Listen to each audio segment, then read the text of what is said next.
Selamat siang teman-teman semua, salam merpati, merah putih sejati. Kali ini kita akan mengadakan sedikit bincang-bincang tentang kesetaraan gender. Bersama saya, kali ini ada Ibu Aryani William dari Hanover. Selamat siang Bu Aryani. Ya, teman-teman, kita mulai aja dengan pertanyaan pertama untuk Ibu Aryani. Menurut Ibu, di manakah perbedaan dalam istilah kesetaraan gender dengan kesetaraan derajat wanita? Terus di dua kalimat ini, yang mana yang Ibu pilih? Halo Mbak Oce, terima kasih atas pertanyaannya dan terima kasih atas kesempatannya saya boleh ikut bergabung dengan kalian. Maaf, hari ini suara saya agak hilang karena kelamaan main salju di luar. Barangkali tidak ada buruknya juga kalau suaranya hilang, jadi jawabannya jadi singkat. Oke. Pertanyaan apa perbedaan kesetaraan gender dengan feminismus? Yang mana duluan ya? Oke, kesetaraan gender.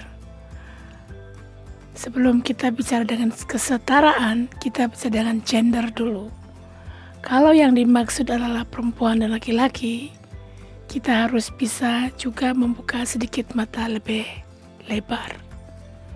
Karena di antara perempuan dan laki-laki atau sekitar itu juga ada gender-gender yang lain. Kita mengenal adanya transgender. Orang yang dilahirkan dengan biologis sebagai perempuan, tapi di dalam merasa laki-laki yang memutuskan untuk menyetarakan kelamin luarnya dengan rasa di dalamnya, disebut transgender. Dia merubah atau berbalik atau melompati. Itu ada. Ada juga yang namanya binary, itu gender fluid. Orang yang merasa tidak perempuan atau tidak laki-laki, atau merasa perempuan dan laki-laki on the same time, di waktu yang sama. Saya pernah mengenal seorang seperti itu. Dia tidak pernah merasa perempuan dan laki-laki, dia benar, ich bin ein gender fluid. Artinya laki ya, perempuan iya. Kalau itu yang dimaksud, kesetaraan gender itu juga gender yang lain selain hanya lelaki hetero dan perempuan hetero. Kita masih banyak punya pekerjaan rumah untuk mengerti, menerima, menghargai semua gender yang hidup dalam bumi ini. Semua gender, kesetaraan gender itu berarti kita memberikan kesempatan kepada semua gender untuk menentukan hidupnya sendiri. Apa itu dalam bidang sosial, pendidikan, pekerjaan, dan selanjutnya. Nah, itu namanya kesetaraan gender menurut saya. Sedangkan feminismus adalah sebuah ideologi di mana perempuan ingin menentukan hidupnya sendiri. Kalau bahasa Jermannya Selbstbestimmung, bahasa Inggrisnya bahasa Inggrisnya Selbstbestimmung itu ya, dia menentukan apa dia boleh kuliah, dengan siapa dia menikah, baju apa yang dipakai. Karena 100 tahun yang lalu di Eropa perempuan belum boleh memilih. Sampai tahun 70-an, seorang perempuan belum boleh bisa bekerja kalau tidak mendapat izin dari suaminya. Lama sekali perempuan mengalami nasib ketika dia masih kecil, ayahnya lah yang menentukan semua jalan hidupnya. Ketika dia menikah, suaminya lah. Feminismus ini lahir karena perempuan merasa dia juga ingin bisa menentukan hidupnya sendiri. Mau jadi apa dalam pekerjaan, apakah kuliah sampai S3, mengambil stipendium ke luar negeri, atau dengan siapa dia menikah. Ini adalah hak lahir. Dan gerakan itulah yang disebut feminismus. Kadangkala kita banyak mendengar nada sumbang terhadap feminismus ini yang menganggap bahwa perempuan tidak memerlukan laki-laki. Kita yang ingin paling depan. Itu tidak benar adanya. Perempuan hanya ingin haknya sama untuk bisa menentukan hidupnya sendiri. Itu ideologi feminismus. Jadinya ada samanya ya, kesetaraan gender. Dan kalau kesetaraan gender itu semua gender ingin dihargai sama. Dan feminismus itu dari pandangan perempuan. Oke. Dan untuk pertanyaan yang kedua, apakah untuk masa sekarang ini tema kesetaraan gender masih relevan dibahas, terutama bagi kita yang bertempat tinggal di Eropa, di Jerman ini, di negara maju? Bagaimana menurut pendapat Ibu Aryani? Apakah kita masih memerlukan kesetaraan gender, terutama kita perempuan yang hidup di Eropa? Jawabannya adalah ya. Kita masih memerlukan kesetaraan gender. Yang kita lihat, kesetaraan gender sekarang itu masih di kulit ari, masih sangat tipis. Kalau kita melihat ke dalam, jauh ke dalam, kita belum setara. Saya akan mencoba menjawab dengan dua poin yang saya anggap sangat penting. Poin pertama adalah ketika kita perempuan merasa kita ada dalam posisi yang lebih baik dari perempuan lain, kita memiliki privilege. Misalnya saya hidup di Eropa, saya boleh kuliah, saya boleh bekerja, saya boleh melakukan hal yang ingin saya lakukan dalam seni, dalam pendidikan, dalam kebudayaan. Maka saya juga memiliki sebuah kewajiban untuk menolong perempuan-perempuan lain yang tidak seberuntung diri saya. Karena semua privilege atau keberuntungan itu seharusnya diikuti oleh sebuah kewajiban. Kalau kita memiliki suara, kemampuan bersuara, kitalah bersuara untuk orang yang tidak berani mengungkapkan suaranya. Itu satu.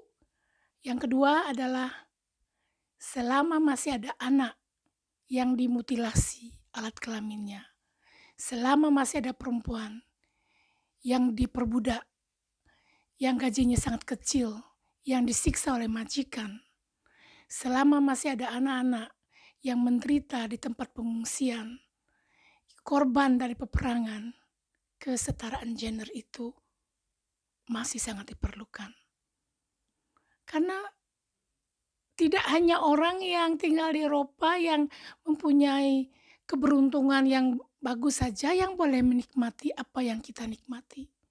Semua anak, semua perempuan, semua manusia juga mempunyai hak untuk menikmati pendidikan, kelayakan hidup, kesehatan, dan keamanan.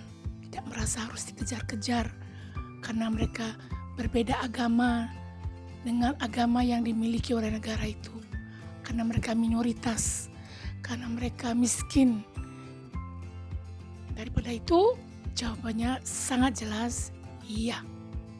Karena kesetaraan gender tidak hanya antar gender, tapi juga sangat tebal dengan kemanusiaan.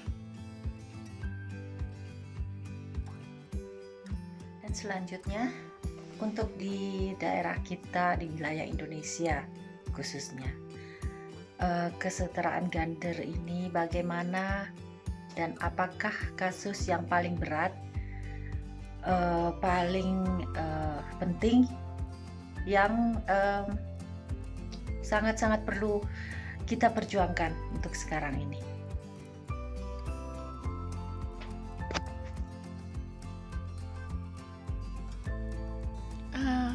Pertanyaan ketiga itu pertanyaannya yang bagus.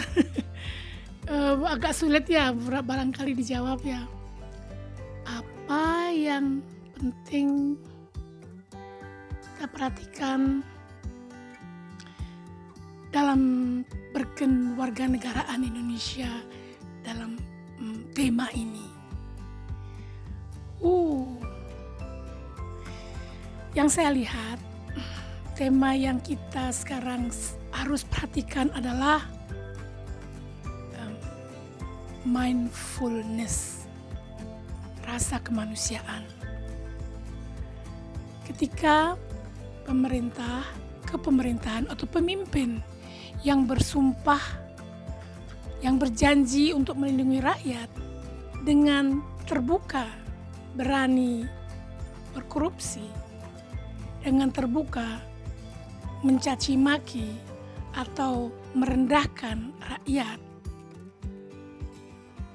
di sana kita tidak memiliki rasa mindfulness, rasa kepribadian yang tinggi sebagai bangsa. Kita, negara Indonesia, diwariskan oleh para pahlawan yang memperjuangkan kemerdekaannya dengan titik darah terakhirnya. Kita juga melakukan hal yang sama. Kita tidak bisa lagi mengabaikan generasi muda dengan membiarkan mereka tumbuh dengan gadgetnya. Orang tua sibuk dengan ini, anak sibuk dengan itu.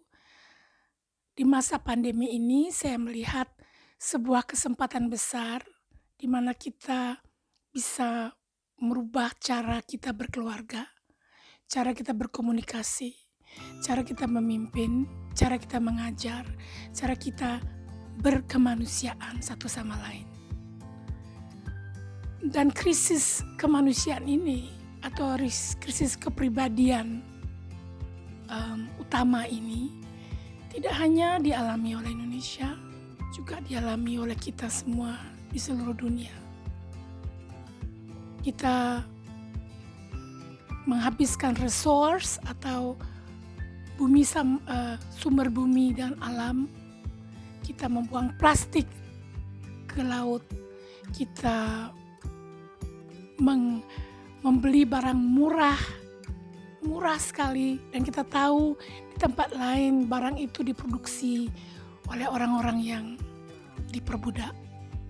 Karena tidak mungkin di sini murah, di sana juga hidup nyaman. Kalau di sini murah, di ujung lain pasti ada yang menderita. Ya, yang ingin saya sampaikan adalah kita boleh bercermin kepada diri sendiri. Kita melihat ke dalam.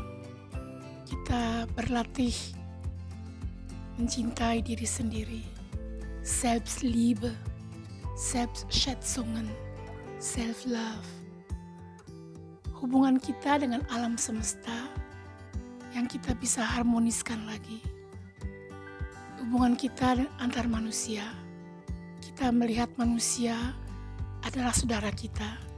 Tidak lagi membedakan mereka karena agamanya, karena gendernya, karena suku bangsanya, karena pendapatnya, karena gelar atau uang. Kita melihat manusia dari hati ke hati. Itu, dan juga hubungan kita dengan alam semesta, dengan Tuhan Yang Maha Kuasa. Hubungan itu adalah sangat privat. Kita tidak bisa memaksakan hubungan itu kepada orang lain, kepada anak kita, kepada suami atau istri kita. Karena itu hubungannya sangat privat dan sangat dekat dari kita ke Tuhan langsung. Nah itu yang saya lihat, yang kita bisa kita perbaiki. Kita mulai dengan diri kita sendiri. Bagaimana kita berkomunikasi dengan teman, bagaimana kita belajar jujur pada diri sendiri, tidak mencuri kesempatan, tidak mencuri barang, tidak mencuri,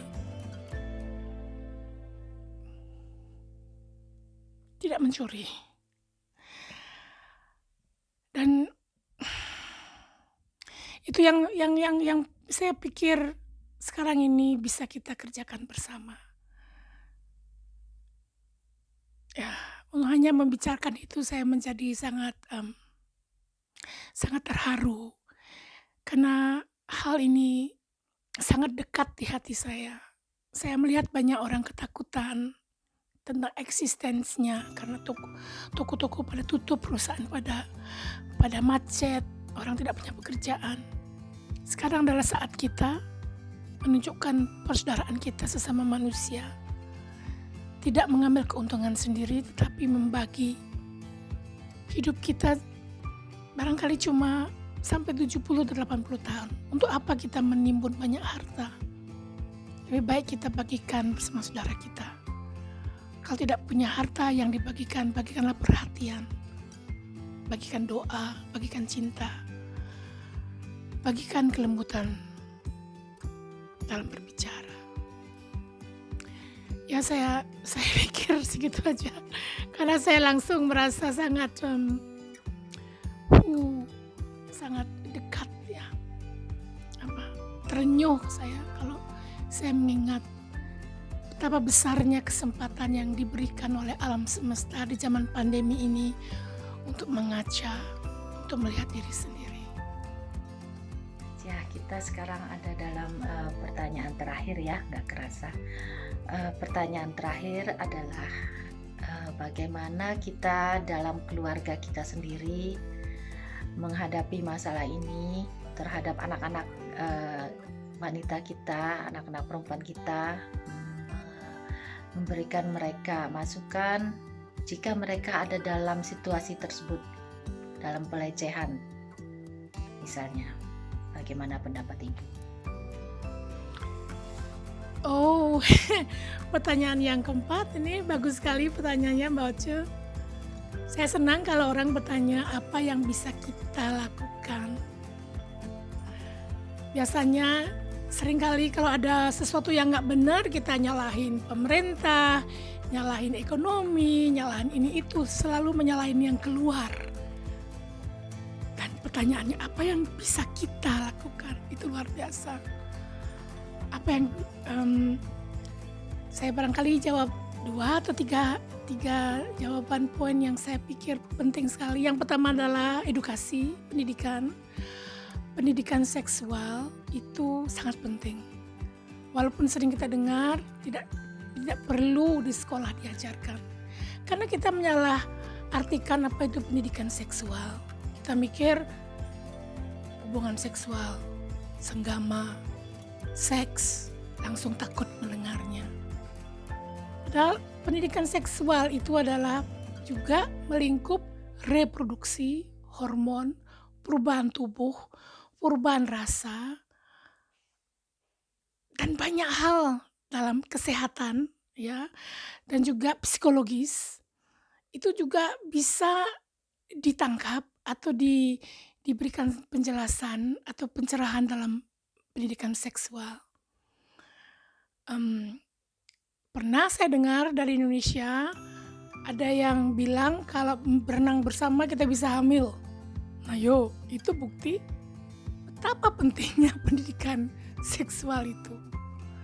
Saya pernah menemani seorang dokter anak keliling Indonesia menjelaskan tentang bagaimana kelahiran anak lelaki dan anak perempuan yang kromosom X, double X dan kromosom XY. Pertanyaan yang datang dari ceramah itu sangat mengagetkan saya. Misalnya ada seorang gadis yang bertanya, "Pak dokter, kenapa saya hamil? Padahal saya ketika melakukan hubungan itu pakai celana dalam." Anak gadis itu atau ibu atau perempuan itu tidak mengetahui kalau sperma itu adalah hidup, bisa jalan sendiri. Hal-hal seperti itu akan bisa kita hindari kalau kita mendapatkan seksual edukasi. Jadi jangan takut memberikan anak kita seksual edukasi. Tentu saja sesuai dengan usianya. Anak gadis akan mengerti kenapa tiba-tiba badannya berubah, dia mulai haid, kenapa anak laki-laki suaranya berubah, hormonnya berubah, sampai baunya berubah, terus pandangannya terhadap jenis teman lawan jenisnya berbeda. Itu semua kita bisa lakukan, kita bisa beri penjelasan dengan seksual edukasi. Kalau di sekolah tidak bisa diberikan, kita berikan di rumah sesuai dengan kemampuan kita. Di zaman yang modern ini banyak kita bisa mengambil buku-buku atau atau juga penjelasan-penjelasan di internet. Tentu saja dengan page yang bertanggung jawab, yang ada kebenarannya dan memulai kualitas tertentu. Itu satu ya menurut saya. Bagaimana kita menghindari anak kita, kita aktif membantu anak kita agar terhindar dari pelecehan seksual. Seksual edukasi. Yang kedua, komunikasi yang baik antar anak dan keluarga, orang tua. Kalau kita sebagai ibu memberikan seksual edukasi pada anak kita dan biasa berbicara terbuka juga tentang hal-hal yang tidak menyenangkan atau tidak menyenangkan, hal-hal yang ya temanya agak berat lah, tapi kita namanya hard talk. Kalau kita tetap melakukan pembicaraan itu, maka anak akan memiliki hubungan yang dekat dengan ibunya. Para pelaku pelecehan seksual ini biasanya akan mengancam anak-anak itu dengan bilang, "Kalau kamu lapor kepada ini, pada itu, aku akan bunuh ini itu." Anak akan menjadi takut, makanya akan dia diam. Tetapi kalau anak kita memiliki hubungan yang baik dengan kita dan kita biasa membicarakan hal-hal yang gak enak temanya, maka anak itu akan merasa nyaman melaporkan kepada orang tuanya apa yang telah terjadi dengan dirinya. Komunikasi. Yang ketiga adalah contoh. Kita memberikan contoh, karena contoh yang kita lakukan itu akan lebih dalam artinya atau diterima pada anak kita daripada omongan kita. Kalau saya ngomong A, tapi perbuatan saya B, yang diikuti adalah anak saya adalah B, bukan A. Anak akan nyontek perbuatan orang tuanya. Kalau dia melihat ibunya mainnya di HP terus, dia bilang, "Lo belajar dong, ayo belajar." Dia akan ya mah, tapi akan megang HP. Karena yang dilihat dia itu adalah ibunya megang HP. Dia nggak akan mungkin belajar, padahal ibunya buat yang lain. Jadi kita akan menyontohkan pada anak kita untuk membaca bahasa tubuh. Misalnya sebagai kita perempuan, mungkin saya beberapa hari lagi akan mendapat haid karena ininya kenceng, perutnya sakit, apapun kita biasa membicarakannya. Dan tubuh perempuan itu memiliki signal yang sangat kuat. Kalau kita membiasakan membaca bahasa tubuh kita akan bisa membaca red flags atau peringatan-peringatan yang diberikan atau yang ditimbulkan oleh para pelaku pelecehan seksual ini. Misalnya, pulang sekolah anaknya bilang, "Mah, tadi guru olahraganya megang deh, ini rasanya aneh." Kita akan tahu, anak akan tahu semua perempuan tahu ketika kita dipandang, belum dipegang, dipandang aneh oleh seseorang, kita akan merasa ini rasanya nggak enak. Something wrong. Itu seperti alarm yang kita bangun dan kita memiliki alarm itu.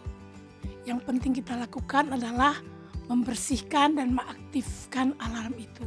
Jangan dia ditutup oleh kebohongan, oleh kemunafikan, oleh ketidakmautawan. Kalau kita sensibel dan memelihara semua alarm itu dengan jujur, dengan terbuka, dengan rasa yang tadi saya bicarakan tentang ketika kita melihat diri kita sendiri, dengan rasa cinta pada diri sendiri, kita akan bisa membaca red flags dan peringatan-peringatan itu. Tidak ada predator yang tidak diperingati sebelumnya. Karena pelecehan seksual kebanyakan, lebih dari 60% dilakukan oleh orang-orang yang dekat. Oleh keluarga, oleh guru, oleh tetangga, orang-orang yang kita kenal. Dan biasanya dia akan mencari korbannya, dan korban itu adalah orang yang merasa tidak percaya diri atau yang memiliki kesempatan di mana dia bisa dikeluarkan dari kelompok itu. Seperti kalau macan mencari kijang, seperti the predator and the prey. Banyak yang kita bisa lakukan selain 3 hal yang saya ungkapkan tadi. Tapi kalau kita sudah melakukan 3 hal itu, semoga kita bisa menjaga anak kita. Dan satu lagi yang saya ingin bilang adalah kita tidak lagi mentabukan membicarakan tentang alat kelamin kita kepada anak kita yang perempuan. Ketika mereka mendapat haid, ketika mereka merasa sakit, dekatkanlah diri kita kepada anak kita. Bapaknya menjelaskan pada anak yang lelaki karena mereka memiliki alat kelamin yang sama, mereka lebih pintar menjelaskannya, dan kita yang perempuan menjelaskan anak perempuan kita. Dan respect tubuh kita, karena tubuh ini adalah milik kita, tidak milik orang tua, tidak milik siapapun juga kecuali diri kita sendiri. Oke, semoga semua jawabannya cukup untuk kali ini. Terima kasih atas kesempatan yang diberikan.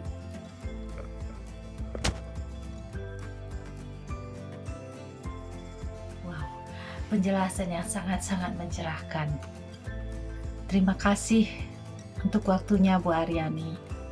Dari sini kita juga bisa melihat bahwa masalah-masalah perbedaan gender itu sebenarnya bisa dan ada jawabannya di sekitar kita, di lingkungan kita, dalam diri kita sendiri, di dalam hubungan kita dengan anak-anak kita. Bahwa semua itu hanya perlu respect antara kita, alam, dan sesama manusia. Terima kasih sekali lagi Bu Aryani untuk waktunya. Semoga kita bisa bertemu kembali dengan wawancara-wawancara yang mencerahkan seperti ini. Selamat siang, salam sehat, dan salam merpati merah putih sejati.